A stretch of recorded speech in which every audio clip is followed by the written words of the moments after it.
nombre es Javier Montoya, y tengo un consejo para cualquiera que me escuche y sea joven. Siempre que estés aburrido, busca una forma sana de desaburrirte. No caigas en la desesperación de probar o de poner a prueba retos con los que más tarde no serás capaz de lidiar. Cuando yo era joven, me aburría con mucha facilidad y pocas eran las cosas que lograban sorprenderme. Fue este desafortunado aspecto el que me llevó a caer en una maldición de por vida. En 1991, cuando tenía 16 años, vivía en la casa de mi padre, junto a él y mi hermana mayor. Como los dos eran alérgicos a muchos animales, no podía tener mascotas en la casa para cuidarlas, y puesto que tampoco era un chico social que saliera a fiestas, mi mejor entretenimiento en aquellos tiempos era la televisión. Una vez que terminaba con mis tareas y obligaciones, me pasaba las tardes enteras disfrutando de la programación nueva. El catálogo de series animadas era el que más me gustaba, pues las tramas eran sencillas y las risas quedaban garantizadas. Aunque en la casa contaba con la televisión, fuera de ella el entorno me seguía pareciendo aburrido, en especial dentro de mi escuela. Nunca fallé en una sola materia, sin embargo, 2 que 3 destrozos sí llegué a causar en la misma búsqueda por entretenerme. La peor acción que tuve dentro de la preparatoria fue el hacer un pequeño dibujo en la pared del salón. Con este último acto, desencadené una serie de desgracias hacia mí mismo. Para empezar, tuve que afrontar un par de castigos, el volver a pintar la pared de blanco y dejar de ver la televisión durante 12 semanas. Por mi culpa, hice de la casa otro sitio aburrido, sin historias por conocer o actividades por intentar. Probé con la lectura, pero me causaba sueño. Casi a la par en que perdí aquello que tanto disfrutaba, comencé a notar la presencia de una mujer extraña que se me cruzaba a cualquier parte que iba. Si subía al transporte, ella se sentaba en la parte de atrás. Si caminaba por el parque, parecía seguirme los pasos. También cuando salía de la escuela, la veía sentada en mi dirección, como si se mantuviera vigilándome. Un día en que me cansé de ser el objeto de sus incómodas conductas. Tomé el microbús de siempre y al verla en la parte de atrás, me atreví a sentarme a su lado para poner las cosas en claro de una vez por todas. Le ordené que dejara de vigilarme y le advertí que, si no se detenía, iba a levantar una denuncia. Ella me miró a los ojos y con una pequeña sonrisa me pidió que me calmara.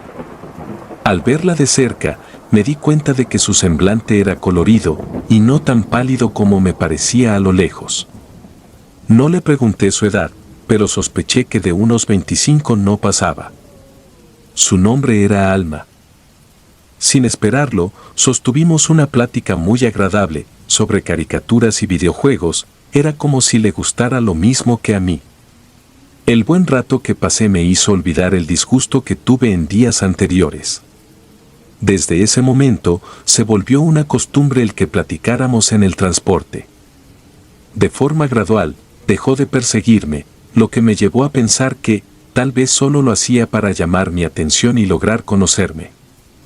Durante una tarde de charla en que le conté que estaba castigado sin televisión, ella me mencionó algo llamado la programación de los muertos. Me explicó que se trataba de una transmisión prohibida para las personas temerosas o sensibles. Al principio, lo tomé como una leyenda muy original, hasta que me retó a ponerlo a prueba. Las instrucciones consistían en prender una veladora negra detrás de una televisión apagada, y junto a esta colocar la imagen de cualquier difunto. Acto seguido, debía tomar el control remoto y presionar de forma constante las flechas de arriba y abajo, mientras pronunciaba en voz alta la frase, porque como lo es abajo, lo es arriba, y como es arriba, es abajo. Apenas llegué a la casa, del periódico que mi padre dejó sobre la mesa, tomé la primera imagen que hallé. Era de un grupo de personas, las cuales perdieron su vida en medio de un accidente de tránsito. Sin ninguna clase de compañía, llevé a cabo la serie de instrucciones de manera indefinida. Presioné los botones y repetí la frase. Lo hice por tanto tiempo, que incluso me sentí absurdo. Luego de casi 15 minutos hablándole a la televisión, di por sentado que había caído en un chiste. Aburrido otra vez, me acosté en el sillón a ver el techo. De pronto, la televisión comenzó a parpadear. De la impresión, me volví a sentar. Frente a mis ojos, la televisión parpadeaba, mostrando la misma imagen de aquel accidente. No lo podía creer, era un fenómeno sin rastro de lógica. En medio del shock, me levanté a desconectar la televisión, aún así, esta no detuvo el parpadeo y el accidente se siguió proyectando, sin mostrar más durante casi media hora. En la noche, cuando mi padre llegó de su trabajo, me pidió que lo acompañara al centro comercial para comprar una parte de la despensa. La ida fue tan ordinaria y aburrida como cualquier otra. Hicimos lo acostumbrado, como caminar por los eternos pasillos y tachar cosas de una lista interminable. Cuando por fin nos formamos en la fila, puse mi atención en las televisiones del área de electrónicos, todas tenían la transmisión de una novela, hasta que el mismo parpadeo de la casa se manifestó en ellas. Aproximadamente 9 televisores mostraron al mismo tiempo imágenes del desafortunado accidente que encontré en el periódico. Me puse muy nervioso en ese instante, pues la imagen fue cambiando a video. Ahora los objetos tenían movimiento y sonido. No me explicaban nada de lo que estaba pasando. Solo para saber si era el único que podía mirar aquello, le pedí a mi padre que me diera su opinión sobre lo que estaba en la televisión. Este murmuró una crítica poco positiva hacia las novelas de la programación abierta. Gracias a su comentario, supe que yo era la única persona a quien se le mostraba la transmisión de aquel accidente.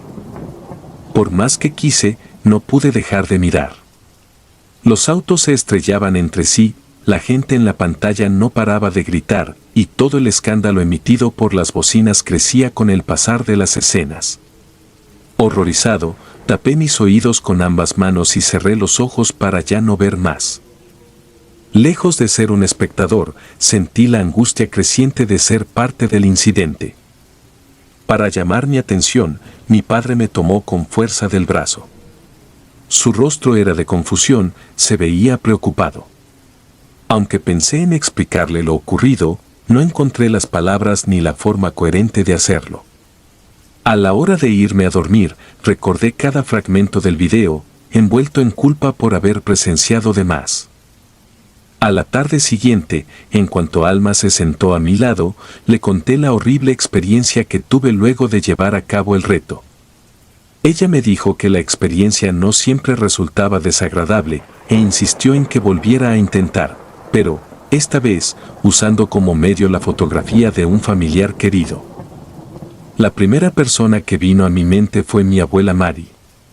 Por la forma tan dulce en que siempre nos trató, supuse que el resultado con esta sería positivo. Al volver de la escuela, tomé una fotografía de mi abuela Mari, la cual llevaba 3 años guardando con mucho cariño. Por segunda ocasión, prendí una veladora negra y repetí la frase conocida, sin cesar. El resultado sucedió más pronto. La televisión parpadeó con su fotografía, una y otra vez, aumentando la velocidad de los destellos, hasta que escuché la voz de mi abuela, diciendo mi nombre. A diferencia de la tarde anterior, en lugar de experimentar terror, me sentí emocionado. Después de tantas leyendas, hipótesis y pláticas dadas por científicos, había conseguido hallar una manera real de comunicarme con los muertos. Mi abuela apareció en la televisión. Su aspecto era igual de marchito al de la última vez en que la vi, sin embargo, estaba totalmente seguro de que se trataba de ella. Durante los primeros segundos, esta miró de un lado al otro, confundida. Aquella experiencia fue lo más parecido que tuve a una videollamada, solo que en esa época no existían. El ritual rompía con todas las leyes de la lógica. Sé que algún tiempo atrás escuché hablar acerca de las psicofonías, pero esto ya iba demasiado lejos. Tan pronto como me acerqué a tratar de saludar, mi abuela puso una cara de sufrimiento que nunca olvidaré, y comenzó a llorar con un enorme pesar. De solo oírla se me formó un nudo en la garganta. Preocupado, le pregunté por qué lloraba con tanto dolor. Sin verme a los ojos, me reclamó por seguir el consejo de Alma y mencionó que mis acciones ya no tendrían marcha atrás. Antes de desaparecer de la pantalla, dijo que no estaba molesta, mas le dolía saber de los horrores que me aguardaban. Luego de su afirmación, la televisión se volvió a quedar en negro. Mi emoción inicial terminó en los suelos. Me vi a mí mismo como un joven desconsiderado, por andar molestando a los muertos, en vez de dejarlos descansar. Mi estado de ánimo quedó atorado en la tristeza, pues el llanto de mi pobre abuela me siguió durante el resto del día. En una libreta de la escuela apunté sus advertencias, sin encontrar una respuesta. Por lo visto, no fui capaz de comprender la seriedad de lo que estaba haciendo, y era momento de parar y dejar de hacerme el interesante. Así que, me prometí no volver a la programación de los muertos, bajo ningún motivo. Esa noche, desde que me fui a dormir, tuve la incómoda sensación de ser vigilado. Incluso cuando mi padre y hermana se fueron a acostar, sentí como una clase de ansiedad relacionada a ser perseguido. Para calmar mi angustia, salí de la cama y fui a la cocina a prepararme un té. Pensé que mis nervios se debían a todas las cosas que vi y puse a prueba en apenas 2 días. Seguro era que tales fenómenos no volverían a pasar y el tema se cerraría quedando como una escalofriante anécdota por contar a los incrédulos, me trataba de convencer. Interrumpiendo mis afirmaciones internas, noté que la televisión de la sala se había prendido sola. A pesar del temor que me paralizaba, me vi obligado a caminar hacia allá para averiguar qué ocurría. En la televisión, un señor con arrugas en el rostro sonreía de manera bastante perversa. Antes de poder tomar el control remoto, lo escuché reír, con una maleza que me hizo sentir intimidado. Como el televisor no se apagaba, me apresuré para desconectar el enchufe. A pesar de esto, el señor se mantuvo allí, mostrando los dientes entre intensas carcajadas. Lleno de cobardía, le di la espalda y corrí tan rápido como pude para llegar a mi cuarto, y aunque pude dejar de verlo, alcancé a escucharlo decir que aquel era apenas el inicio.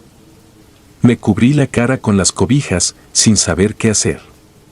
No conseguí dormir en toda la noche.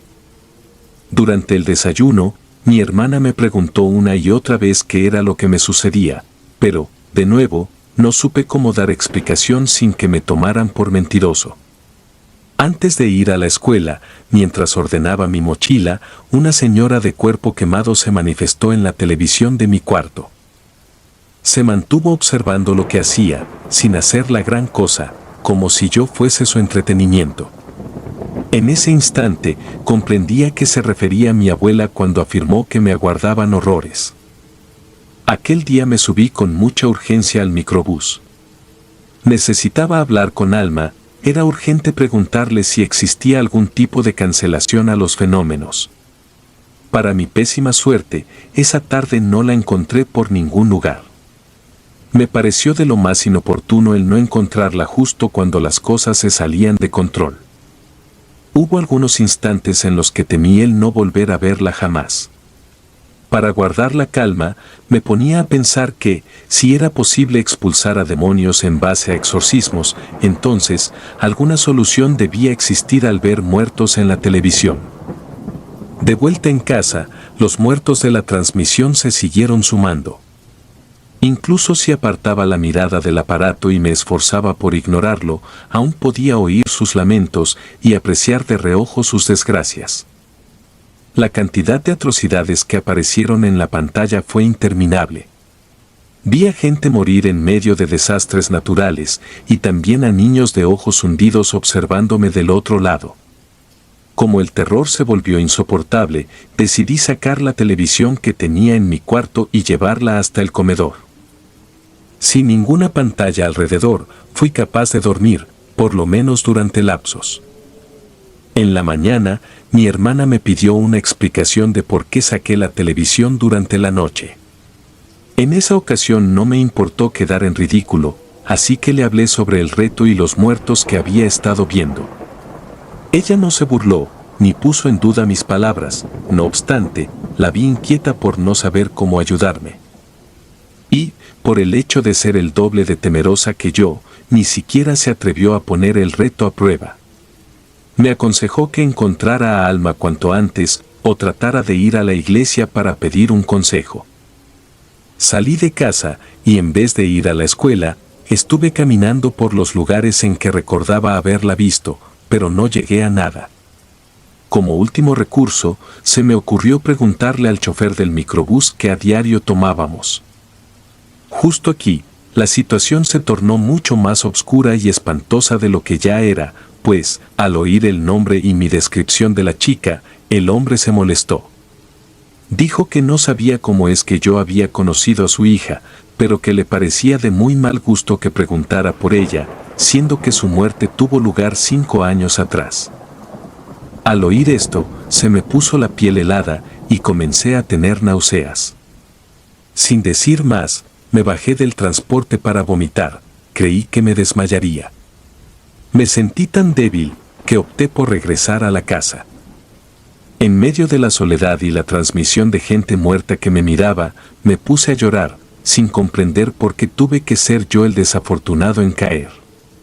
Las personas muertas se seguían acercando a la televisión, para verme, con sus ojos bien abiertos y las ropas manchadas de tierra y sangre. Estaba en busca de mi propio entretenimiento, mas terminé convirtiéndome yo en el entretenimiento de otros seres, haciendo de la televisión una ventana de la vida al más allá. Cuando mi hermana regresó del trabajo, le conté sobre lo que dijo el chofer. Pensando que la solución estaba en la palabra de Dios, fuimos a la iglesia a consultar. Allí, me dijeron que lo único que necesitaba era acercarme al Señor, por medio de rezos y constante oración. El Padre me dijo que no existía una mejor manera para perderle el miedo a las manifestaciones del maligno, que el dejar de verlas como una amenaza. Tal y como lo esperaba, aquello no me ayudó en nada. Tal vez mi miedo fue más grande que mi fe, o la maldición no tenía ningún remedio. El mal quedó instalado en mí, y al igual que una pesadilla eterna, sabía que no volvería a despertar. Para no preocupar a mi hermana, con el pasar de las semanas tuve que mentirle y asegurarle que las cosas estaban bajo control. Cuando se tiene comprensión de algo negativo, la mayoría de las ocasiones es mejor hacer que los demás se queden en el desconocimiento. Ahora el mundo lo miraba con ojos nuevos, y lo último que deseaba era que alguien más los pudiese ver. Recuerdo que, cuando se levantó mi castigo con la televisión, mi padre y mi hermana me invitaron a ver una película que se transmitiría de noche. Ver de nuevo la televisión, en compañía de ellos, fue lo más horrible que he experimentado. No era lo mismo lo que ellos veían, a lo que yo veía. Ambos reían por tratarse de una película cómica, mientras que yo, con apenas voltear, veía a una mujer pelirroja, descomponiéndose adentro de su ataúd. Ella abría los ojos, y se fijaba en mí, como si quisiera salir de su ataúd, para acercarse a mi dimensión. Con el tiempo entendí que, las personas en quienes más se fijan las manifestaciones hostiles, son aquellas que cuentan con un nivel grande de ingenuidad y curiosidad. Así como la programación de los muertos, la ouija, las sesiones espiritistas y los espejos malditos son algo real. Desgraciadamente, mi caso no tenía suficiente escapatoria, porque, casi en cada lugar al que iba y cada casa a la que visitaba, una televisión me esperaba, en las salas, los comedores, o incluso en los salones de la escuela. A diario era capaz de ver y oír a un mínimo de 20 muertos. Aunque muchas de esas almas en pena intentaban hablarme o provocar mi terror con escenas bizarras, me esforzaba bastante por no hacer caso y apartar la atención. La televisión de mi cuarto se la vendía a un compañero, la desesperación terminó por convertirme en alguien diferente.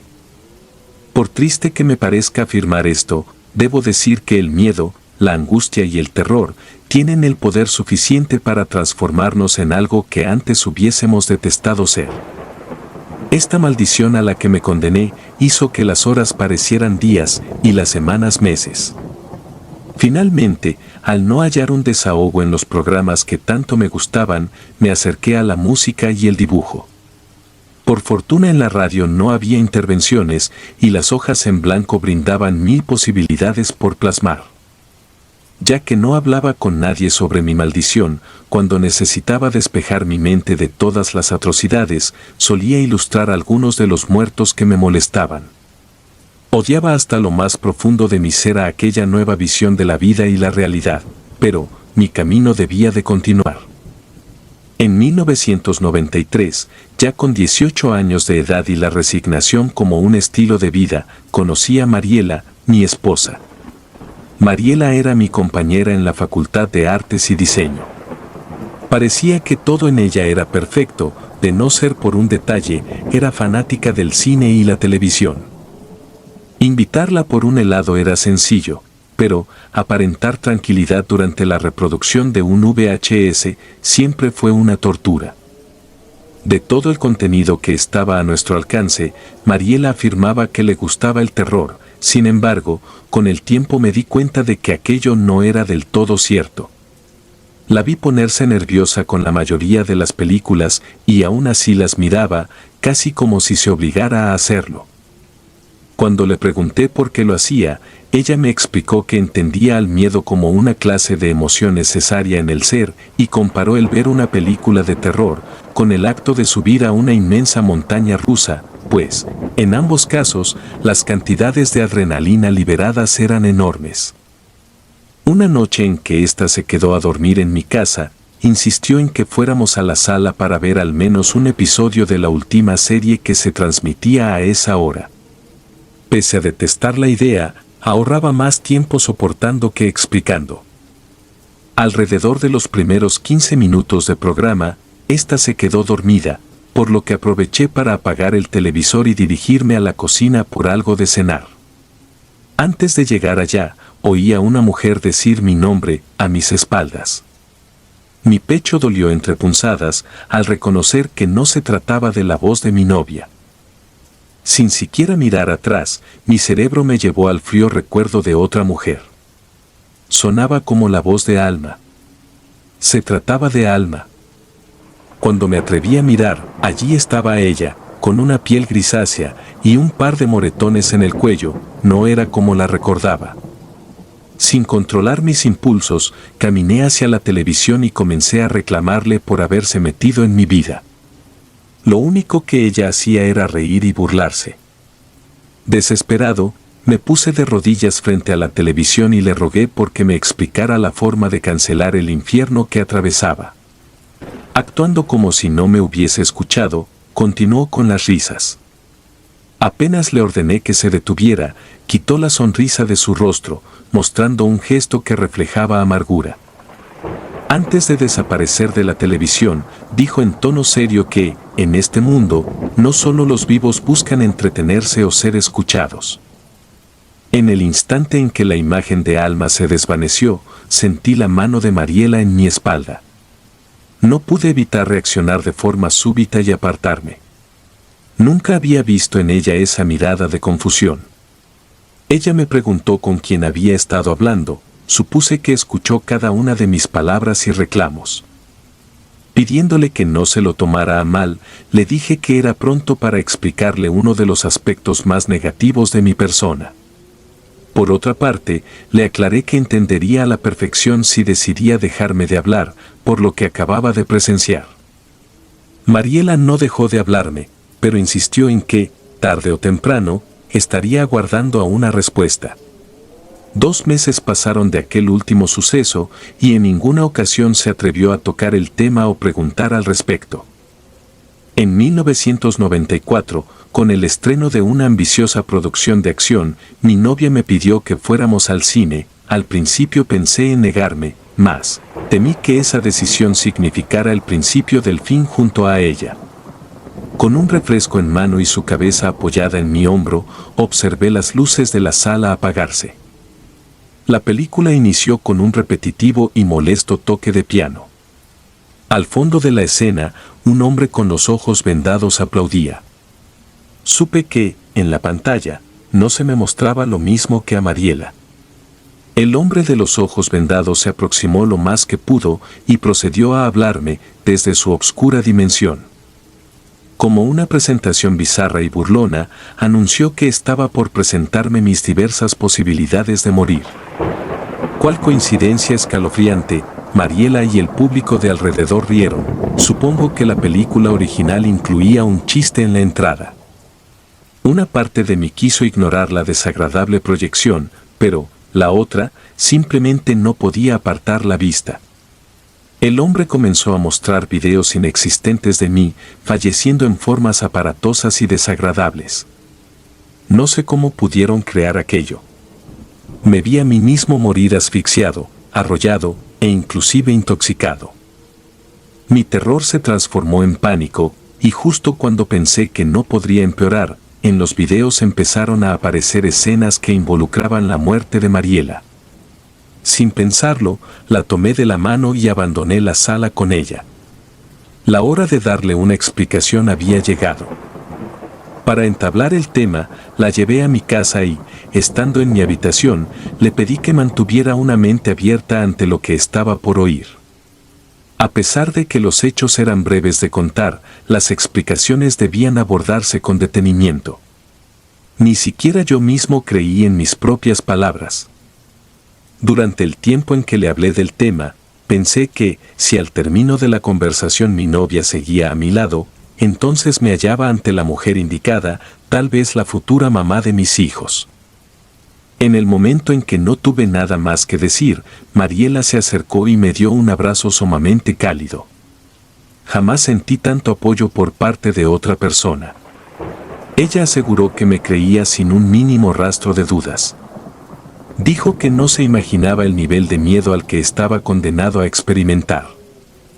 Después de algunos minutos en silencio, interrumpió la relativa pasividad, para pedirme que la acompañara a la televisión de la sala y le prestara el control remoto. Me estremecí de solo pensarlo.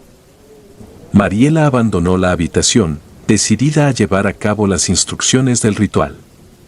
Caminé atrás de ella, un tanto molesto, deseando que se retractara. En cuanto ésta tomó el control y pronunció la frase, recordé que había olvidado mencionarle el uso de la veladora negra. Apenas un poco aliviado, me quedé a observarla a la distancia, preguntándome si aún con esto era posible que cayera en la maldición. Antes de poder averiguarlo, mi novia se quebró en llanto, diciendo que no era capaz de hacerlo, por mucho que anhelara entender de lleno mi realidad. En ese instante, recuperé una pequeña parte de mi calma. En los meses posteriores, con el propósito de probar con otras salidas, ambos estuvimos asistiendo a reuniones con distintas personas entendidas en el tema de lo paranormal. En esta etapa, conocí a muchos charlatanes que me aseguraban ver lo mismo que yo, pero ni siquiera se acercaban sus descripciones. Hubo quienes sentían sus intenciones amenazantes sin alcanzar a verlos. Al final, de entre todos ellos, quien me dejó sin palabras fue la señora Camila Ballesteros, una médium de 63 años, la cual tenía ceguera de nacimiento. La señora era ciega en el físico, no obstante, tenía el poder de ver más allá de nuestra dimensión. En mi primera sesión con Camila, ésta me recibió con la instrucción de que no le comentara nada de mis problemas, ni le diera pistas. Bastó con dejar que juntara las palmas de sus manos con las mías, para que ésta recibiera la información necesaria. Luego de ayudarle a encender un puro, la señora Ballesteros dijo que, aunque mi conflicto me mantenía preso, existía una manera de comenzar a salir de la jaula. Me explicó que, en efecto, fui un peón, que ahora servía de puente para alimento y entretenimiento de seres invadidos por la pena y la ira.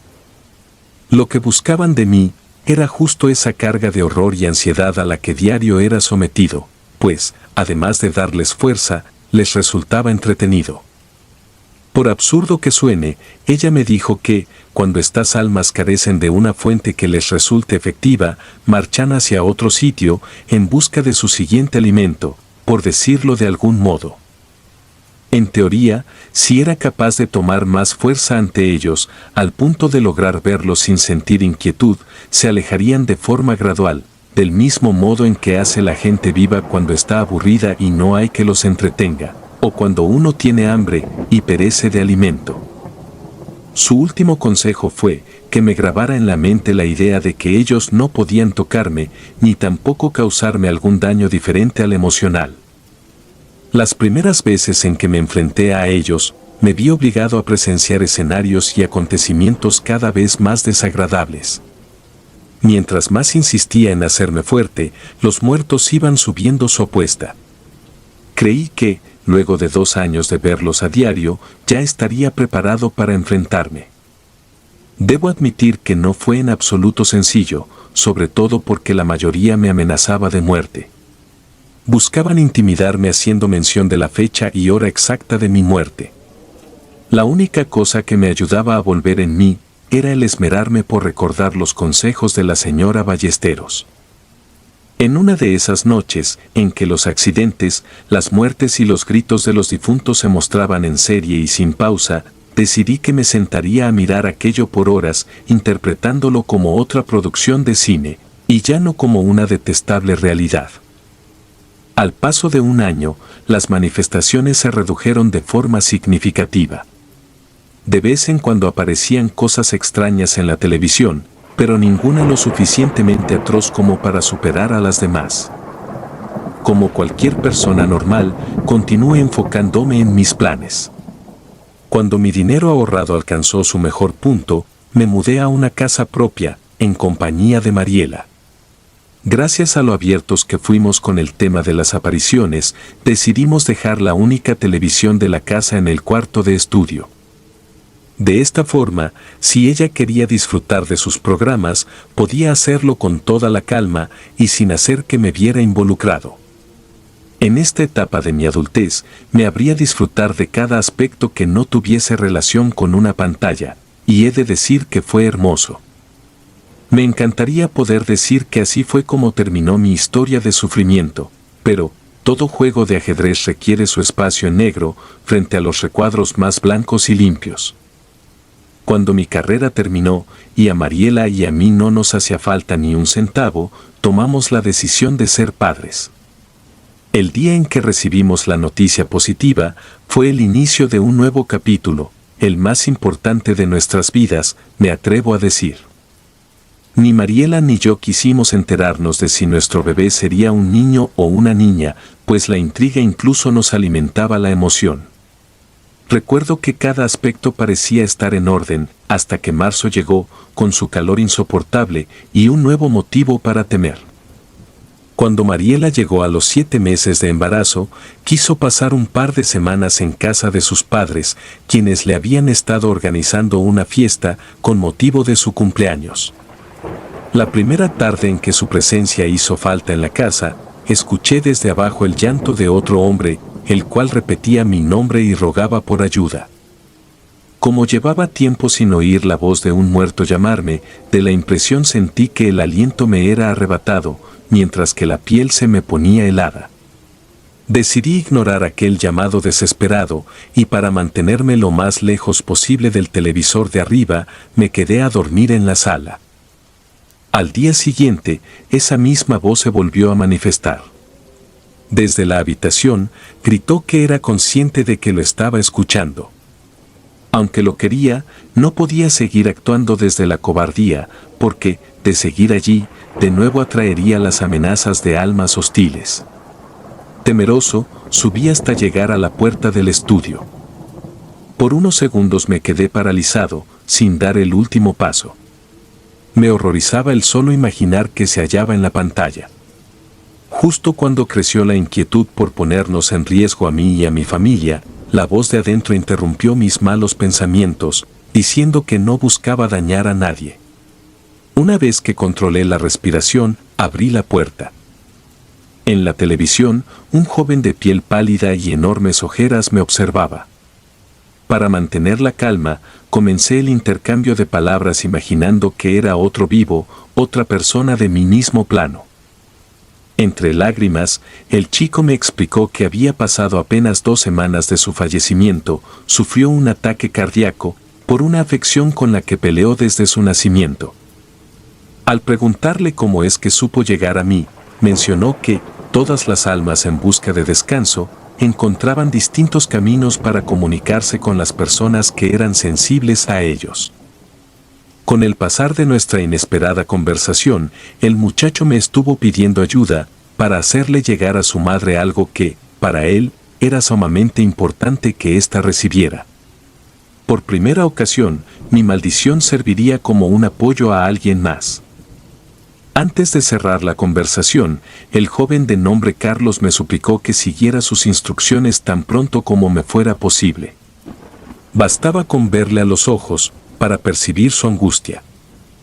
Esa noche pude irme a dormir, pero no lo hice. Yo tenía aquello con lo que Carlos ya no contaba, la capacidad de moverme en el plano de los vivos y comunicarles los mensajes que eran necesarios. Algo en mí conectó demasiado con los ruegos del joven. Por lo tanto, opté por ayudar en forma física con cada cosa que me pidió, desde el instante en que salí de la habitación de estudio. Subí al auto, repitiendo en la mente la dirección que me dijo. Casi eran las 10 de la noche y debía conducir al menos a 3 horas de mi casa para llegar a la de él en Atlixco, Puebla. Después de recorrer la carretera casi a obscuras y pedir suficientes instrucciones a las personas que me encontraba en el camino, llegué a su antiguo hogar. Tal y como me especificó, encontré una llave escondida debajo de las ramas de un arbusto cercano. Al entrar a la casa, hacía más frío en su interior que a las afueras con las corrientes de aire. Prendí las luces y entré a la habitación en donde él dijo que dormía. Abrí los cajones y me puse a buscar un sobre amarillo que estuviera destinado a la señora Edith Contreras. Hecho esto, dejé las cosas como estaban y volví al auto. Ahora debía dirigirme a casa de la hermana mayor de Carlos, hacia Querétaro. Sabía que el segundo viaje iba a serlo bastante largo e incierto, así que llamé a Mariela desde un teléfono público para explicarle lo que estaría haciendo en las siguientes horas. En la segunda parte del favor, mi soledad en la carretera duró cerca de 6 horas, horas que parecían nunca terminar. Lo que más deseaba era volver a mi casa, tomar algo de té y acostarme a dormir. Sin embargo, como algo alejado del cansancio físico, sentí que por primera ocasión mi visión escalofriante de la vida por fin tomaba una función a favor de otras personas.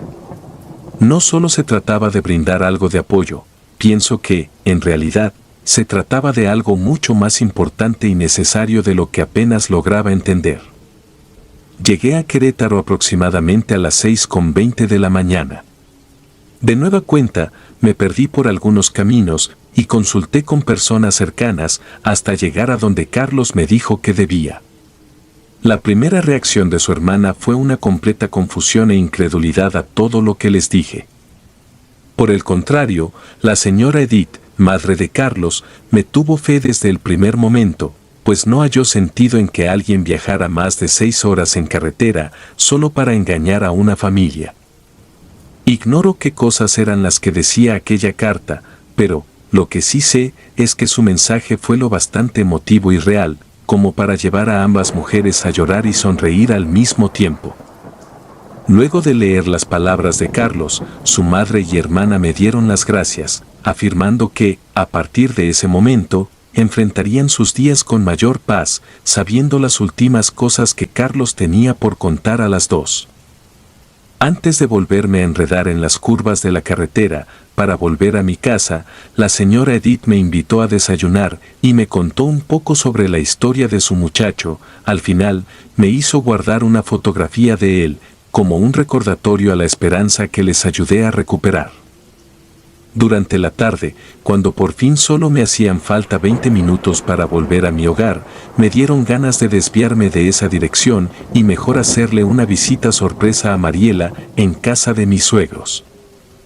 Por alguna razón extraña, al estar con ella, en vez de sentirme en calma y feliz por mi primer bebé, me vi ahogado en un estado voraz de angustia.